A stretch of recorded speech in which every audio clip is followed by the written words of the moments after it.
മനുഷ്യ ശരീരം നിർമ്മിച്ചിരിക്കുന്നത് എന്തുകൊണ്ടാണ്? കോശങ്ങൾ കൊണ്ടാണ്. അതിന് വരുന്ന ഡാമേജിനെയാണ് നമ്മൾ പരിക്കുകളെന്ന് പറയുന്നത്. ഓക്കെ, അപ്പം ഏതൊക്കെ തരത്തിലുള്ള മുറിവുകൾ അല്ലെങ്കിൽ പരിക്കുകൾ നമുക്ക് സംഭവിക്കാം? ഒന്ന് നന്നായിട്ട് പറയാവോ? ബ്ലൈഡ് കൊണ്ട്, കറക്റ്റ്. അടുത്ത ആക്സിഡന്റ്, കറക്റ്റ്. അടുത്ത് കത്തി കൊണ്ടിട്ട്. അടുത്ത് എന്താണ്? വീഴുമ്പോൾ ഉള്ള പരിക്കുകൾ. അടുത്തത് പറഞ്ഞേ. പൊള്ളലും അതൊരു ഊണ്ടാണ്. പട്ടി കടിക്കുന്നത്, കടന്നൽ കുത്തുന്നത് അല്ലേ, പാമ്പ് കടിക്കുന്നത്, അതെല്ലാം നമുക്കുണ്ടാകുന്ന ശരീരത്തിലുണ്ടാകുന്ന ചെറിയ ചെറിയ മുറിവുകളാണ്. വലുതുമാകാം ചെറുതുമാകാം. നമ്മൾ അതെങ്ങനെ മാനേജ് ചെയ്യുന്നു? നമ്മുടെ വീട്ടിൽ തോരൻ അരിഞ്ഞുകൊണ്ടിരിക്കുവാണ്, അപ്പോഴേക്കും ചെറിയൊരു ഊണ്ട് വന്നു. അത് 0.1 mm ഉള്ളൂ. നമ്മൾ എന്ത് ചെയ്യും? ചേച്ചി പറഞ്ഞേ. എണീക്കണ്ട, പറഞ്ഞാൽ മതി. ഓക്കെ, അല്ലാതെ പറ്റി എന്ത് ചെയ്യും? ആർക്കെങ്കിലും മുറിഞ്ഞിട്ടുണ്ടോ? അപ്പൊ എന്ത് ചെയ്യും? നമ്മളെ പെട്ടെന്ന്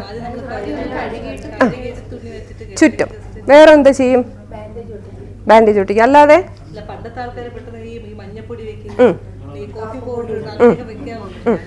അങ്ങനെ ചെയ്യാൻ പാടില്ല. മഞ്ഞപ്പൊടിയും ഉപ്പും മഞ്ഞളും പുളിയൊക്കെ കൂടെ ആകുമ്പം നമ്മുടെ മീനിന്റെ റെസിപ്പി ആയിപ്പോ. അങ്ങനെ ഒരിക്കലും ചെയ്യാൻ പാടില്ല. പണ്ടൊക്കെ 20 years ബാക്ക് അല്ലെങ്കിൽ 25 years ബാക്ക് നമ്മുടെ ശാസ്ത്രം അത്രയും വളർന്നിട്ടില്ല, മെഡിക്കൽ സയൻസ് അത്രയും വളർന്നിട്ടില്ല. അപ്പോഴ് പണ്ട് നമുക്ക് പ്യൂർ ആയിട്ടുള്ള മഞ്ഞൾ കിട്ടുമായിരുന്നു. പക്ഷെ ഇപ്പം നമുക്ക് കിട്ടത്തില്ല. ഇപ്പം കിട്ടുന്ന കെമിക്കലാണ് കിട്ടുന്നത്. പാടത്ത് പണിയെടുത്ത് മഞ്ഞൾ ഉണ്ടാക്കി അതിനെ പൊടിച്ച് ഉണക്കി നമുക്ക് പ്യൂറായിട്ട് കിട്ടുമായിരുന്നു. ഇപ്പം അത് കിട്ടത്തില്ല. അപ്പോൾ ഒരിക്കലും മഞ്ഞളൊന്നും കലക്കി വെക്കരുത്. കോഫി പൗഡർ, പേസ്റ്റ് നോർമലി ചെയ്യുന്ന കാര്യങ്ങളാണ്. പഴയ അമ്മൂമ്മമാരും ഒക്കെ അങ്ങനെ ചെയ്യാറുണ്ട്. ഇനി ഒരിക്കലും അങ്ങനെ ചെയ്യരുത്. അത് റോങ് ആയിട്ടുള്ളൊരു മെത്തേഡാണ്. നമ്മൾ ശരിക്കും ഒരു ചെറിയ ഊണ്ടാണെങ്കിൽ ജസ്റ്റ് ഒന്ന് വാഷ് ചെയ്യുക, നല്ലൊരു തുണി ഉണ്ടെങ്കിൽ അതുകൊണ്ട് കവർ ചെയ്യുക, അതിനുശേഷം അല്ല പ്ലാസ്റ്റർ ഉണ്ടെങ്കിൽ ഒന്ന് ഒട്ടിക്കുക. അത്രയേ ഉള്ളൂ അതിൻ്റെ ആവശ്യമുള്ളൂ. ഇച്ചിരിയൊക്കെ ചെറിയ മുറിവാണെങ്കിൽ ഓട്ടോമാറ്റിക്കായിട്ടത് ഉണങ്ങിക്കോളും. അത് കഴിഞ്ഞിട്ട് ഒരു 4 സെൻറ്റിമീറ്റർ അല്ലെങ്കിൽ 1 സെൻറ്റിമീറ്റർ 2 സെൻറ്റിമീറ്ററോട് വലിയ കട്ടുണ്ടായി, എന്ത് ചെയ്യും? ഹോസ്പിറ്റലിൽ പോകും. എന്തോ ചെയ്യും? നിങ്ങൾ പറയേ.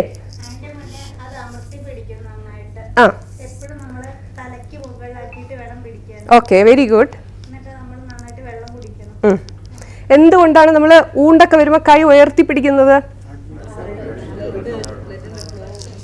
നമ്മൾ ഹേർട്ടിന്റെ ലെവലിൽ കൈ താഴോട്ട് പോവുകയാണെങ്കിൽ സർക്കുലേഷൻ കൂടിയിട്ട് അത് ബ്ലഡ് കൂടുതൽ ഡ്രോപ്പ് ആവും. നമ്മൾ മേളിലോട്ട് പിടിക്കുവാണെങ്കിൽ സർക്കുലേഷൻ കുറയും.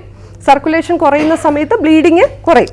ഇപ്പോൾ 3 സെൻറ്റിമീറ്റർ ഉള്ളൊരു കട്ടുണ്ടായി, ജസ്റ്റ് ഒന്ന് ഹോൾഡ് ചെയ്ത് പിടിക്കുക. പൈപ്പിൽ കൊണ്ട് കാണിക്കരുത്. കാരണം ഓൾറെഡി ഹെവി ബ്ലീഡിംഗ് ആണ്.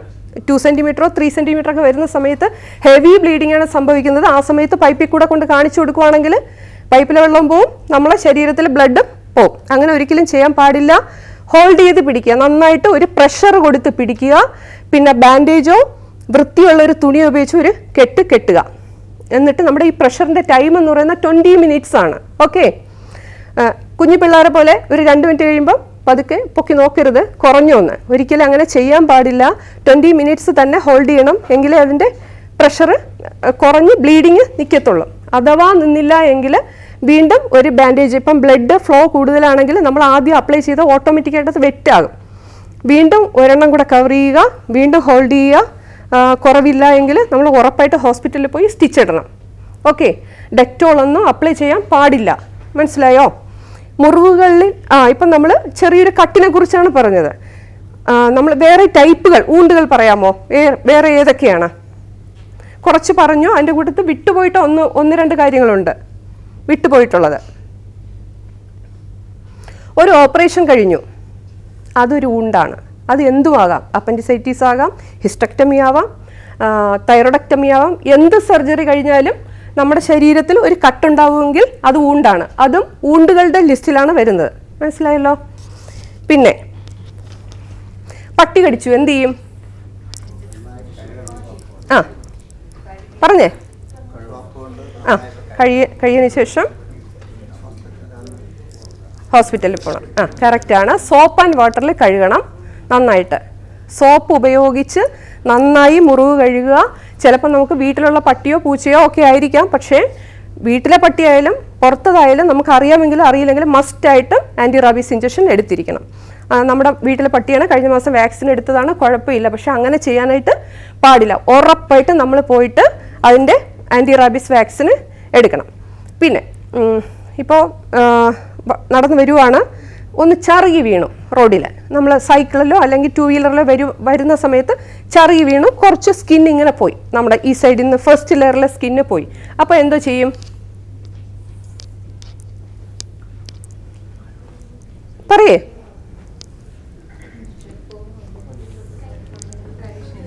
സോപ്പ് ആൻഡ് വാട്ടർ ഉപയോഗിച്ച് കഴുകുക. ബീറ്റാഡിൻ ഉണ്ടെങ്കിൽ അപ്ലൈ ചെയ്യുക. തേന്, ഡെറ്റോള് ഒന്നും ഇടാനായിട്ട് പാടില്ല. റോഡിലോ ടാറുമായിട്ടോ മണലുമായിട്ടോ ഒക്കെ കോണ്ടാക്ട് നമ്മളെ സ്കിന്നിൽ വന്ന് മുറിയുകയാണെങ്കിൽ നമ്മൾ ഉറപ്പായിട്ടും പോയി TT എടുക്കണം, ടെറ്റനസ് ഇഞ്ചക്ഷൻ എടുക്കണം. വളരെ ചിലവ് കുറഞ്ഞതാണ്, ഗവൺമെൻറ്റിൽ പോയാൽ ഫ്രീ ആയിട്ട് കിട്ടും, അല്ലെങ്കിൽ 50 രൂപയുടെ എക്സ്പെൻസേ നമുക്ക് വരത്തുള്ളൂ. ഉറപ്പായിട്ടും TT എടുക്കണം, അത് കമ്പൽസറിയാണ്, ആരും മറന്നു പോകരുത്.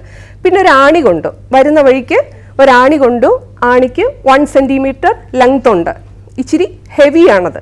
1 സെൻറ്റിമീറ്റർ ലെങ്ത് ഉണ്ട്, ഫുള്ള് നമ്മുടെ കാലിലോട്ടത് കയറിപ്പോയി, എന്ത് ചെയ്യും? പറഞ്ഞോ, ആർക്കെങ്കിലും പറയാവോ? അല്ല, ആണി അകത്ത് ഇരിക്കുവാണ്. ഹോസ്പിറ്റലിൽ പോവും. ഓക്കെ, എടുക്കാൻ ട്രൈ ചെയ്യോ?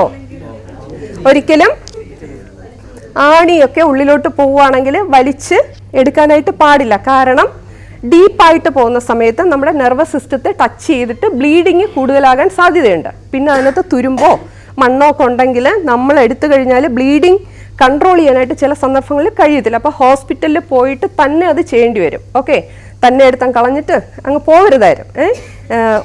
തുരുമ്പ് ടച്ച് ആവുകയാണെങ്കിൽ ഉറപ്പായിട്ട് TT ഇഞ്ചക്ഷൻ എടുക്കേണ്ടതാണ്, മസ്റ്റായിട്ട് ഹോസ്പിറ്റലിൽ പോയിരിക്കണം. പിന്നെ ഇവിടെ നിങ്ങൾക്ക് ഫസ്റ്റ് എയ്ഡ് കിറ്റ് ഉണ്ടോ? ഉണ്ട്. അപ്പം അതിനകത്ത് എന്തൊക്കെയാണ് ഉള്ളത്?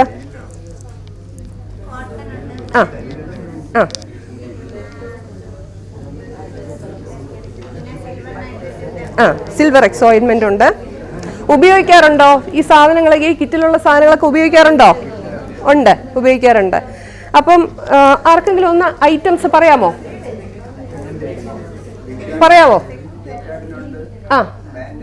ഓക്കെ ഓക്കെ, എല്ലാം ഉണ്ട്, കറക്റ്റാണ്. വേറെ എന്തെങ്കിലും ഉണ്ടാവോ?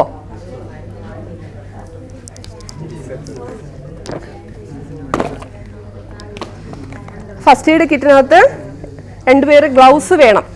ഓക്കെ, ഗ്ലൗസ്, ബീറ്റാഡിൻ സൊല്യൂഷൻ നമ്മുടെ വീട്ടിലൊക്കെ വാങ്ങിച്ച് വച്ചിരുന്നാൽ നമ്മുടെ കുഞ്ഞുങ്ങൾക്ക് നമുക്കൊരു എമർജൻസി വരുമ്പോൾ നമ്മുടെ വീട്ടിൽ ആർക്ക് വന്നാലും നമുക്ക് ഉപയോഗിക്കാം. ഇതെല്ലാം എക്സ്പെൻസ് കുറഞ്ഞ സാധനങ്ങളാണ്. ഓക്കെ, സാനിറ്റൈസർ, നമ്മളൊരു വുണ്ട് വന്നു ഓടിപ്പോയി, ചിലപ്പോൾ നമ്മൾ ഡേറ്റി ആയിരിക്കും, കൈ വാഷ് ചെയ്യാൻ പറ്റിയില്ലെങ്കിൽ നമുക്ക് സാനിറ്റൈസർ കൊണ്ട് പെട്ടെന്നൊന്ന് ക്ലീൻ ചെയ്തിട്ട് നമുക്ക് വുണ്ട് കവർ ചെയ്യാൻ പറ്റും. ഓക്കെ, ഇത് ഡ്രസ്സിങ് പാഡ്. നമുക്ക് നേരത്തെ പറഞ്ഞു വുണ്ട് കവർ ചെയ്യാനായിട്ട് നമുക്ക് തുണികൾ ഉപയോഗിക്കാം. പക്ഷെ അലക്കിയ തുണികളിലായാൽ പോലും അതിനകത്ത് സോപ്പും കാരവും ഉണ്ടാകാൻ ചാൻസ്, അതും കെമിക്കൽസാണ്. ഇങ്ങനെ കിട്ടുന്ന സാധനങ്ങൾ എന്ന് പറഞ്ഞാൽ സ്റ്റെറിലൈസ് ചെയ്തിട്ടുള്ള അണുവിമുക്തമാക്കിയ സാധനങ്ങളാണ് ഈ പാക്കറ്റിനകത്ത് വരുന്നത്. ഒരെണ്ണത്തിന് 20 രൂപയൊക്കെ ആവുള്ളൂ. നമ്മളെ വീട്ടിൽ ഒരെണ്ണം വാങ്ങിച്ച് വെച്ചേക്കുവാണെങ്കിൽ എമർജൻസി സന്ദർഭങ്ങളിൽ ഉപയോഗിക്കാം. പിന്നെ ഇവിടെ നിങ്ങൾക്ക് കിറ്റ് ഉണ്ടല്ലോ, അതിനകത്തുള്ളത് ഉപയോഗിക്കാം. ഓക്കെ, പിന്നെ ഒരു സിസേഴ്സ് ഉണ്ടാവും. ഇതെല്ലാം കട്ട് ചെയ്യാൻ വേണ്ടിയിട്ടാണ് സിസേഴ്സ് വയ്ക്കുന്നത്, അല്ലെങ്കിൽ ബ്ലൈഡ്. ഓക്കെ, പിന്നെ ഒരു ബാൻഡേജ്, നമ്മൾ നേരത്തെ ഡ്രസ്സിങ് പാഡ് വെച്ചിട്ട് അത് കവർ ചെയ്യാൻ വേണ്ടിയിട്ട് ഉപയോഗിക്കുന്ന, നമുക്ക് ഇത് അൺസ്റ്റെറൈലാണ്, നമ്മൾ കട്ട് ചെയ്ത് മടക്കി വെച്ചേക്കുന്ന സാധനം. ഇതുപോലെ ഒരെണ്ണം വെച്ചിരുന്ന വലിയ ഊണ്ടൊക്കെ ആണെങ്കിൽ പുറത്ത് കവർ ചെയ്യാനായിട്ട് ഉപയോഗിക്കാം. ഓക്കെ, നോർമൽ സലൈൻ, ഇത് സ്റ്റെറൈലാണ്. ഇതിൻ്റെ വില വളരെ കോസ്റ്റ് കുറഞ്ഞതാണ്, 10-16 രൂപ ഇതിന് വിലയുള്ളൂ. നമ്മുടെ ഇതിനകത്ത് ഒരെണ്ണം വെച്ചിരുന്നാൽ മണ്ണിലൊക്കെ വീഴുന്ന സമയത്ത് ഇത് കട്ട് ചെയ്ത് നമുക്ക് വെള്ളത്തിന് പകരം ഇത് ക്ലീൻ ചെയ്യാനായിട്ട് ഉപയോഗിക്കാം. ഓക്കെ, ക്ലീൻ ചെയ്യുക. അത് കഴിഞ്ഞിട്ട് ബീറ്റാഡിൻ വെച്ചിട്ട് വുണ്ട് കവർ ചെയ്താൽ മതിയാവും. ബീറ്റാഡിൻ ഓയിൻമെൻറ്റ് നേരത്തെ കാണിച്ച സൊല്യൂഷനാണ്. ഇതെന്ന് പറയുന്നത് സ്പിരിറ്റാണ്. ഇത് മെഡിക്കേറ്റഡ് സ്പിരിറ്റാണ്, മറ്റേ സ്പിരിറ്റ് അല്ല. ഓക്കെ, ഇതിൽ വെള്ളം ചേർത്ത് കുടിക്കാൻ പറ്റില്ല. ഇത് വൂണ്ട് ക്ലീൻ ചെയ്യാനായിട്ട് ഉപയോഗിക്കുന്ന സ്പിരിറ്റാണ്. പിന്നെ ഇത് ബാൻഡേജ്, നേരത്തെ കാണിച്ചതുപോലെ ഇതിൻ്റെ വേറൊരു ടൈപ്പ്. ഇത് നമ്മൾ വൂണ്ട് കവർ ചെയ്യാൻ വേണ്ടിയിട്ട് ഉപയോഗിക്കുന്നത്. പിന്നെ ഗോസ് പീസ്, നേരത്തെ ഡ്രസ്സിങ് പാഡാണ് കാണിച്ചത്, ഇപ്പോൾ ഗോസ് പീസാണ്. നമ്മുടെ വൂണ്ട് ക്ലീൻ ചെയ്യാം, വേണമെങ്കിൽ ഒരു പീസ് വെച്ചിട്ട് നമുക്ക് കവർ ചെയ്യാനും ഉപയോഗിക്കാം. പിന്നെ കോട്ടൺ, വൂണ്ട് ക്ലീൻ ചെയ്യാൻ വേണ്ടിയിട്ട് ഉപയോഗിക്കുന്ന കോട്ടൺ. ഇത് സ്റ്റെറൈലാണ്, അണുവിമുക്തമാക്കിയ കോട്ടൺ ആണ്. ഓക്കെ, ഇത്രയും പറഞ്ഞതിൽ നിന്ന് എന്തെങ്കിലും ഡൗട്ട് ഉണ്ടോ? ഡൗട്ട് ഉണ്ടെങ്കിൽ ചോദിക്കാം. ഇല്ല?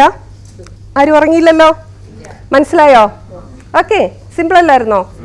സംശയം ഉണ്ടെങ്കിൽ ചോദിച്ചാൽ പറഞ്ഞുതരാം. പറയും. കാല് മുറിഞ്ഞാല് ഒരു ചെയറിലിരിക്കുക. ചെയറിലിരുന്നതിന് ശേഷം നമുക്ക് ഹാർട്ട് ലെവലിന്റെ അത് ആരും അവിടെ ഇല്ലാത്തതുകൊണ്ട് കാലിന് കൂടുതൽ ബ്ലീഡിങ് വന്നിട്ട് കൊച്ചിന്റെ അമ്മ മേടിച്ചു. കൊച്ചിന്റെ അമ്മ കാല് മുഴുവൻ മുറിച്ചു. ഹോസ്പിറ്റലിൽ പോകണമെന്ന് പറഞ്ഞ് ബഹളായി. റൂമിൽ പോയി സംസാരിച്ചതിന് ശേഷമാണ് കാലൊക്കെ തുറച്ചു കഴിഞ്ഞപ്പോഴാണ് ചെറിയൊരു സൈഡ് ഒരു ചെറിയ മുറിവായി. അതിന്റെ ബ്ലീഡിങ് കൊണ്ടാണ് കാല് മുഴുവൻ മുറിഞ്ഞത്. ബ്ലഡ് ആയിട്ടാണ്. മനസ്സിലായി.